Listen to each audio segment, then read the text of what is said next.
The bridge lights flickered when the numbers on the display stopped moving. Verakkel stood alone at the command rail, his four eyes fixed on a tactical grid that no longer made sense. 380. That was the count now.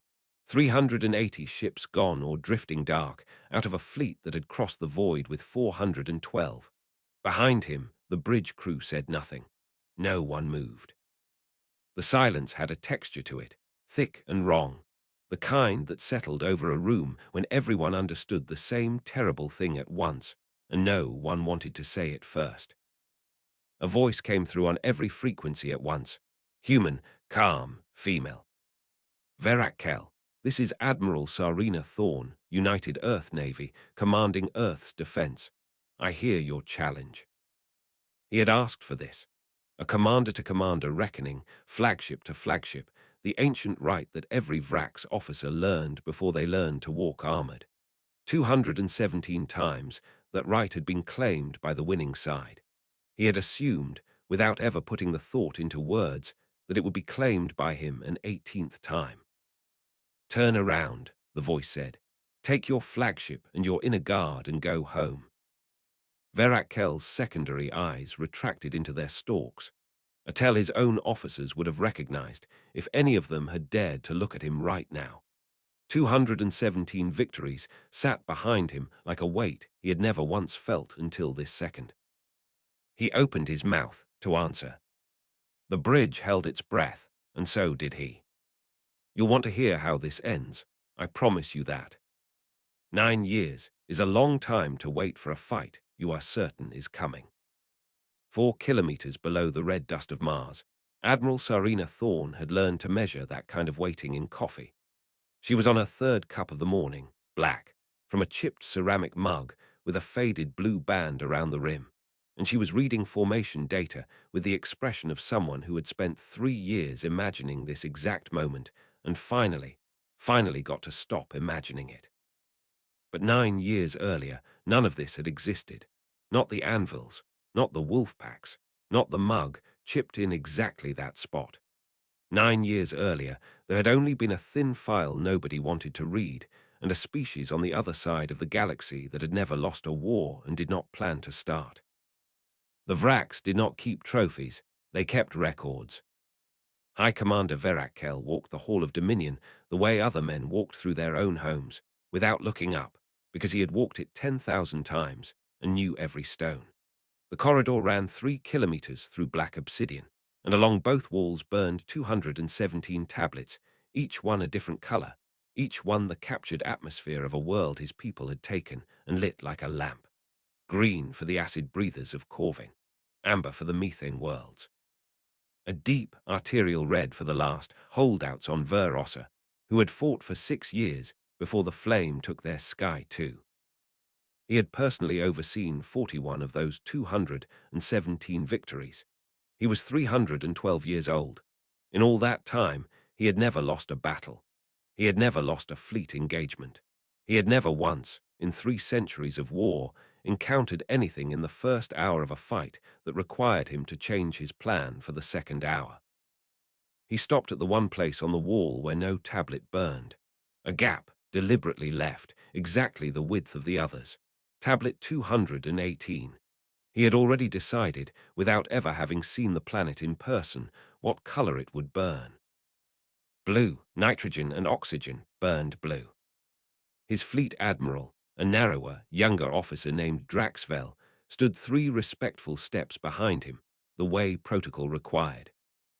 Assemble the Dominion fleet, Verakkel said, without turning around. Not a forward element, not a probing force, all of it. Draxvel's respiratory slits flared. Just slightly, the closest a Vrax officer came to surprise in front of a superior. The full fleet, Commander. For a species this file rates as negligible. The full fleet, Verakkel said, so that when we are finished, there is no argument left to have about it. He did not ask to see the file himself. He had read the summary once, years ago, and the summary had been enough. A species with no history of interstellar war, no fleet larger than local defense. A world that, by every metric the Dominion used to weigh a threat, did not merit the fuel it would cost to reach it. He turned from the empty wall and did not look back at it again. The file Verakkel never read had a note on page 47 that a junior analyst named Sarath IV had added 6 separate times.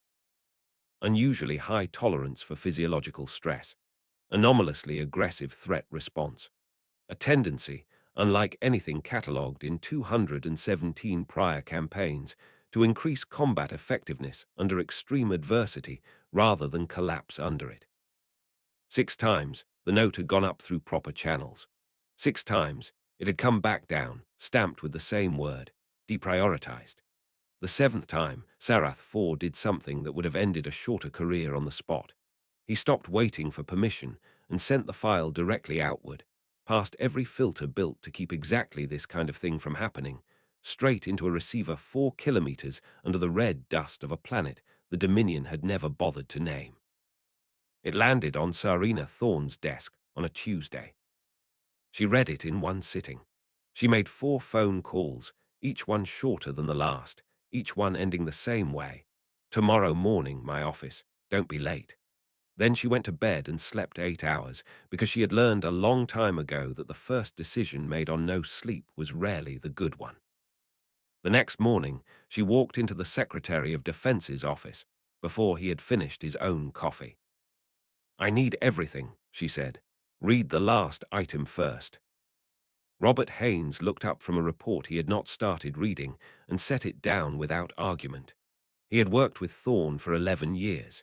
He had learned, somewhere in the 2nd year, that when she used that particular tone, the correct response was to listen. She slid the thin Vrax file across his desk, opened to page 47, to 6 ignored flags from a junior analyst, whose name Haynes had never heard, and within the hour would not forget. "They've done this 217 times, Thorne said. Every one of those times, somebody underestimated them by a little. This time, I'd like us to be the ones who get underestimated instead." Haynes read the page. He read it twice. "How long do we have?" "I don't know," Thorne said. "That's the part that scares me, so I'd like to start today." Project Fortress was greenlit before lunch. Nobody in that room used the word war. They didn't need to. The word was already sitting in the file, in 6 flags nobody had wanted to read, waiting for someone patient enough to finally look. Lieutenant Colonel James Reed, 38 years old and new enough to the tactical liaison desk that he still double-checked his own math, was in the room for the signature. He would remember it later as the quietest moment of the entire 9 years that followed. No alarms, no speeches, just Thorne capping a pen and Haynes staring at an empty line on a page where a junior analyst's name should have gone, if anyone above him had ever bothered to write it down. She looked up and caught Reed watching. "Get used to counting," she told him. "We're going to be doing a lot of it." The Anvil network did not look like a weapon. That was the point. From orbit, it looked like exactly what the mining licenses claimed it was. 41 modest operations scattered through the belt, running quiet automated extraction on rock nobody back on Earth cared about. Lieutenant Colonel Reed had seen the real blueprints only once, during his first month on Thorne's staff, and he still remembered the moment the diagram stopped looking like an asteroid and started looking like a gun.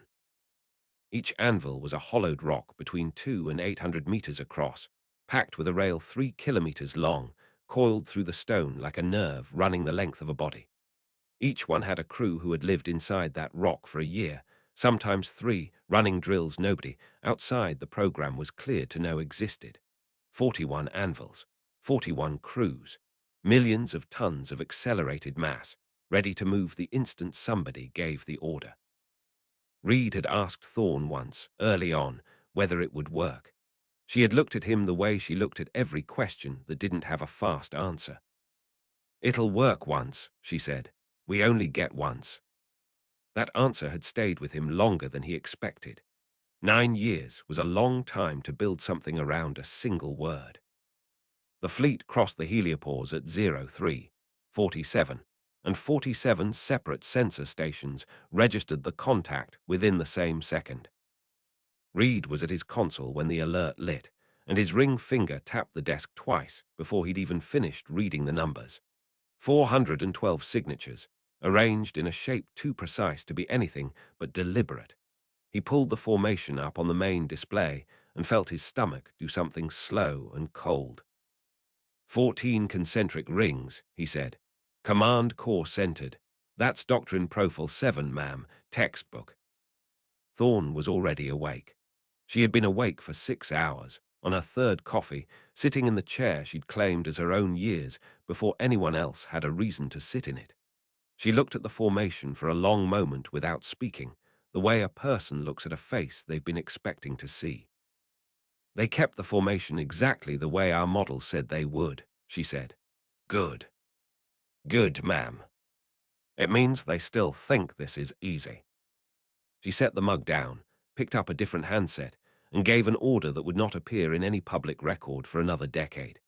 Evacuation notifications went out to every coastal city on 3 continents, worded carefully enough to move people without waking the kind of panic that showed up on sensors. No broadcasts, no sirens, just quiet, practiced instructions delivered through channels built for exactly this morning. Communications, blackout, held across every human frequency within the hour. Major Tom Reeves had spent 2 years and 4 months inside Anvil 14, and when the call came through asking for a readiness check, his answer took less than a second. The boys and girls here want you to know, he said. We've been ready for a long time. 40 other Anvil commanders said some version of the same thing in the minutes that followed, one by one, a slow roll call of voices that had been waiting in the dark for longer than most of them cared to think about. Thorne listened to each confirmation without comment. She didn't need to say anything back. The silence on her end was its own kind of answer, and every commander on that line understood it the same way. Reed watched her face while the confirmations came in. It hadn't changed once. You're not worried, he said, before he could stop himself. I ran out of worried about 3 years ago, Thorne said. What's left is just work.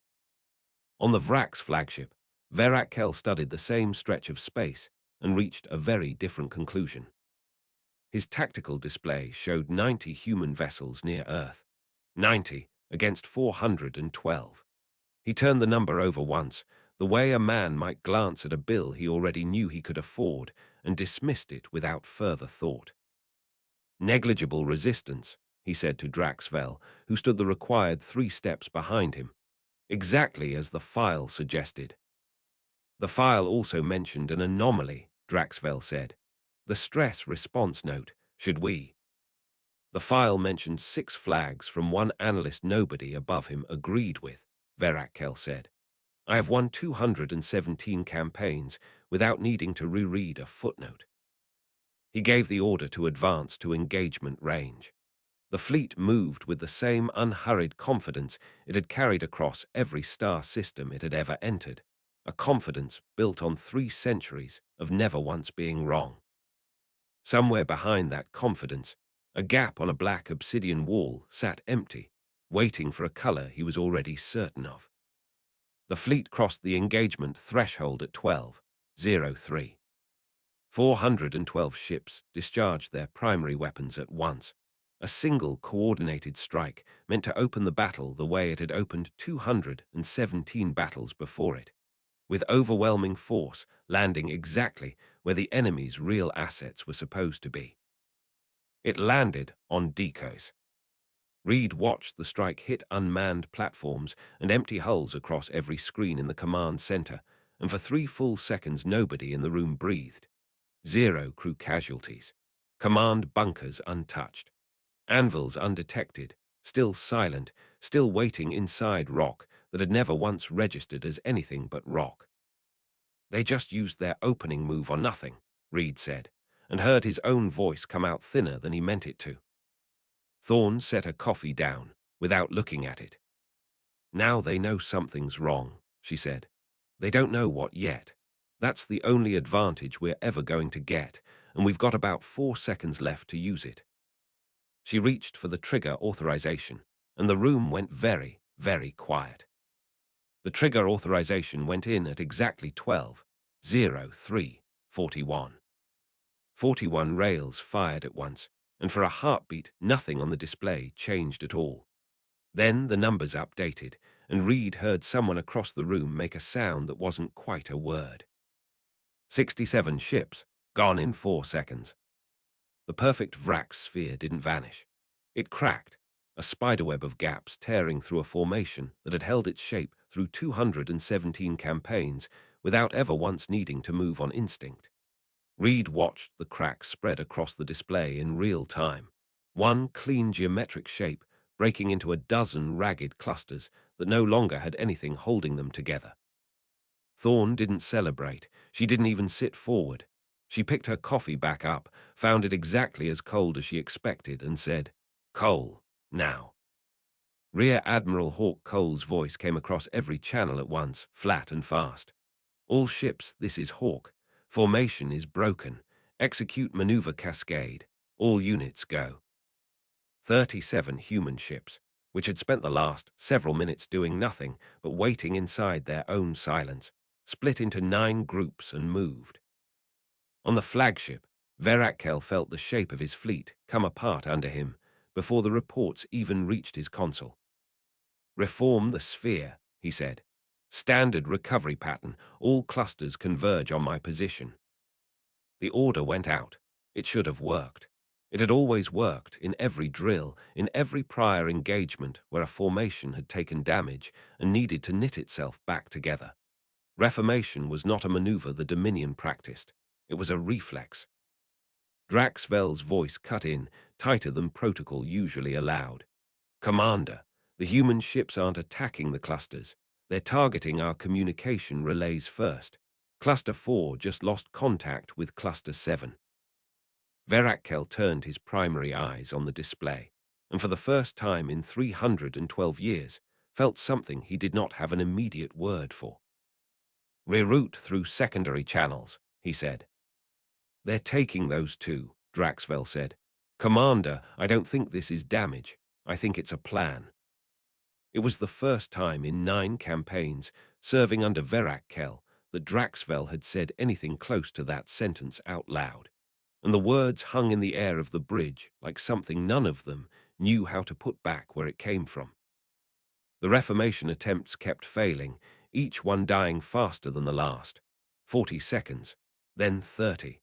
Then the communication hub for Cluster 9 went dark before its coordinates had even finished transmitting. Group 6, one of Cole's 9 wolf packs, ran into a Vrax cluster larger than expected, 17 ships, instead of the 12 their models had predicted, packed tight against the gravitational shadow of a debris field. For 3 seconds, it looked like the kind of mistake that ended engagements. Thorne didn't flinch. "Redirect Group 8, simultaneous approach, Jupiter side vector." The order moved through the fleet in under a second. Group 8 came in from an angle the Vrax cluster hadn't accounted for, and the gravitational shadow that should have hidden them instead pinned them. 17 ships caught between 2 closing jaws with nowhere left to maneuver. Reed watched it happen and understood, in a way he hadn't fully understood until that exact second, that none of this was improvisation. Every one of these responses had already been rehearsed, years ago, against a version of this exact failure that some planner in this building had imagined long before the Vrax fleet ever crossed the heliopause. "They're not trying to destroy the fleet," he said out loud, mostly to himself. "They're trying to make sure it never becomes a fleet again." Thorne heard him anyway. "That's the whole plan, Colonel. A formation only works if it can reform. Take that away, and 217 victories buys you nothing." Verakkel issued 11 separate orders in the span of 2 minutes. None of them worked. He had built his entire career on a doctrine that assumed the first hour of any battle would look like the last 217.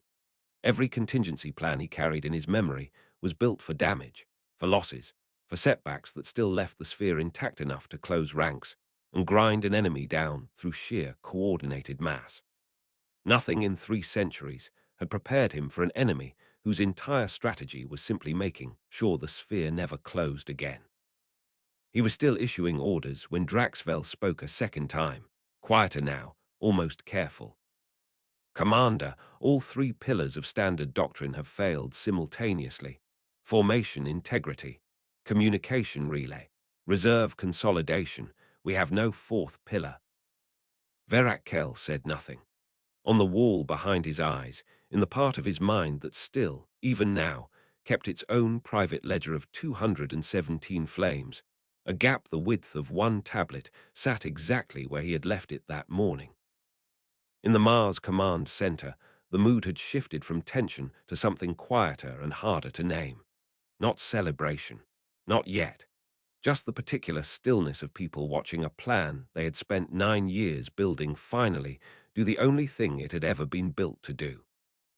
Reed noticed Thorne set her coffee down without drinking from it, a small, ordinary motion that meant nothing on its own and everything in context. She had done it a dozen times that morning. She would do it a dozen more before the day was finished. "Ma'am," he said, "cluster counts dropping fast. At this rate." "At this rate isn't the number that matters," Thorne said, not looking away from the display. "The number that matters is how many of them figure out there's no fourth pillar before the rest of them do." She was still watching when the display flagged something new. A single Vrax vessel breaking away from the wreckage of Cluster 2, accelerating hard, alone, on a heading that had nothing to do with retreat and everything to do with Mars. "Ma'am," Reed's ring finger tapped the console twice. "That's the flagship." Thorne finally looked up. "Good," she said. "Let's see what he wants to say." The flagship's approach cut its deceleration burn the last possible second, close enough to Mars that ground-side sensors could resolve its hull scarring in real time. Verakkel had ordered his inner guard to hold position around him, 32 ships that had survived the Wolfpack cascade only because they'd been close enough to their commander to stay clear of the worst of it. He opened every human frequency at once. "I demand to speak with your commander," he said. "This is a combat challenge. Flag to flag, commander to commander, the ancient right of challenge." In the Mars Command Center, the room went still in a different way than it had gone still before. Reed watched Thorne set her coffee down. She found it cold, the way it always was by this point in the morning, and she didn't reach for a fresh one. She just set it aside and opened the channel.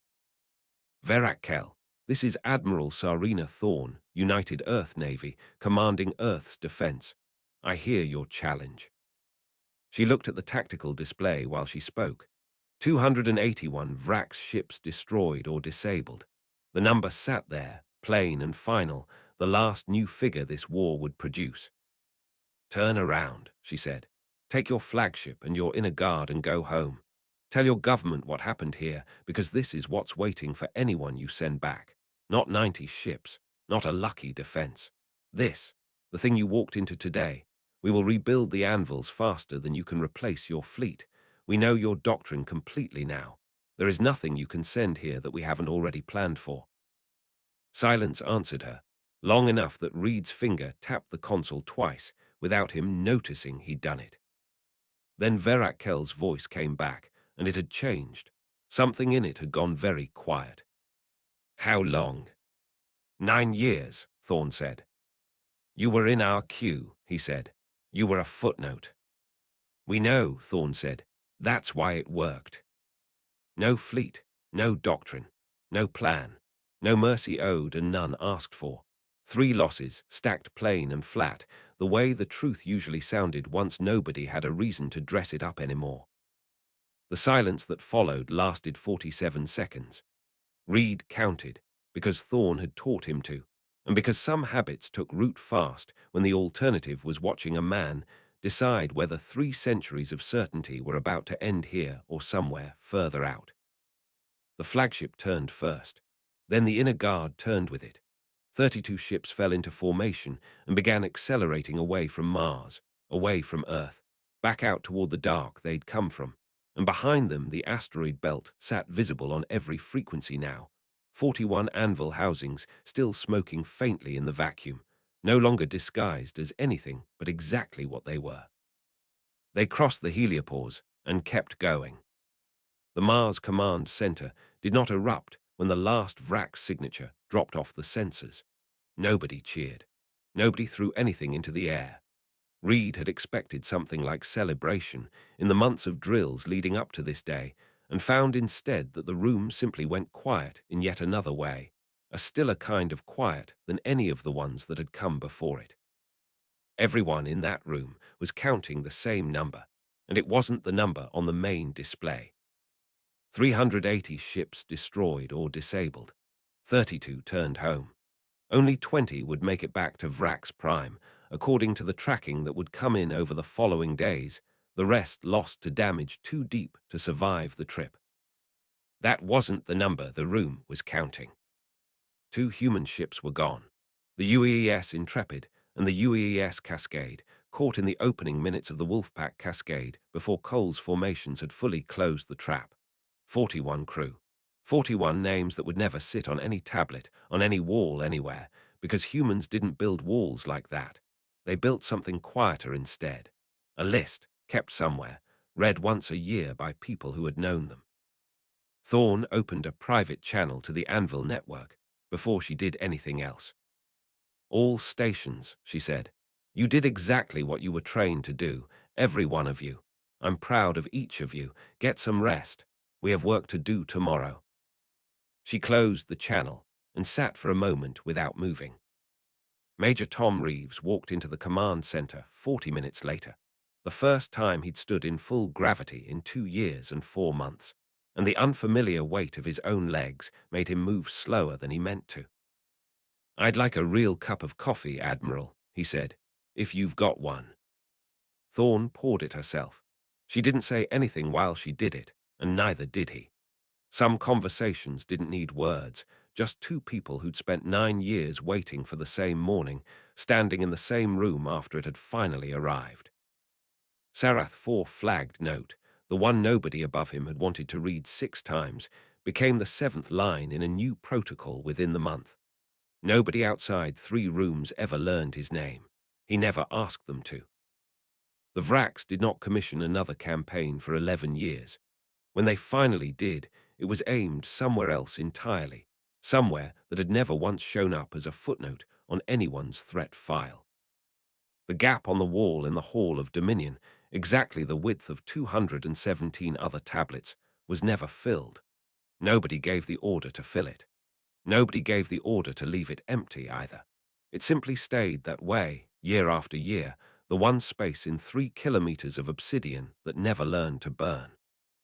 Some walls are left empty on purpose, as a reminder. In a small office 4 kilometers below the surface of Mars, Admiral Sarina Thorne sat with a cold coffee and a tablet displaying 41 names, and thought about the space on that alien wall and what it meant that she had been the one to leave it empty. She had a scar along her jaw from a training accident 22 years old, and she touched it sometimes without noticing she'd done it, the way she was doing now. Then she picked up her coffee, found it cold, set it back down, and opened the next file on her desk. Because the galaxy did not run out of things that needed thinking about. And Admiral Sarina Thorne did not run out of time to think.